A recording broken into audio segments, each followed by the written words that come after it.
It's interesting, isn't it, too? Because, you know, the number I've heard bandied around again and again over the last few months when it comes to Italy is look at the growth over the last 20 years and look how much lower it is than the rest of Europe. And, of course, by trying to, you know, essentially sell off some of its debt over the course of the next week or two, they're taking advantage of these much lower interest rates, trying to borrow more cheaply and lock in those lower rates for much longer periods of time, of course. And that's really, really key for them, because going into the end of this year, we're expecting there to be yet another confrontation between Rome and Brussels when it comes to both their debt to GDP ratio and also their deficit to GDP. And of course, that's something the European Commission have watched very closely late last year and then into the middle of this year, and twice the country's narrowly avoided an excessive deficit procedure. I've had a chance to talk to some of the finance ministers this morning, including Pierre Gramegna from Luxembourg, saying that the Italian government's spending review in the next couple of months will be key, and that his advice to Giovanni Tria would be to spend less money. One of the other finance ministers we caught up with a few moments ago was Paschal Donohoe from Ireland, and I asked him a quite generic question about the role of the new European Commission, the people that would be on top of that Commission, and what that might mean for the Eurozone. And he brought up, you've guessed it, Brexit. Take a listen.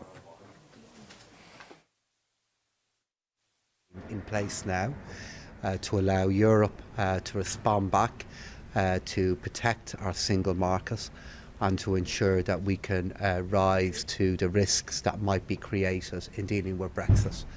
From the point of view of the Irish government, we now believe that the prospect of a disorderly Brexit occurring is now a significant risk, and the Irish government is meeting today now to review our readiness for dealing with this great challenge.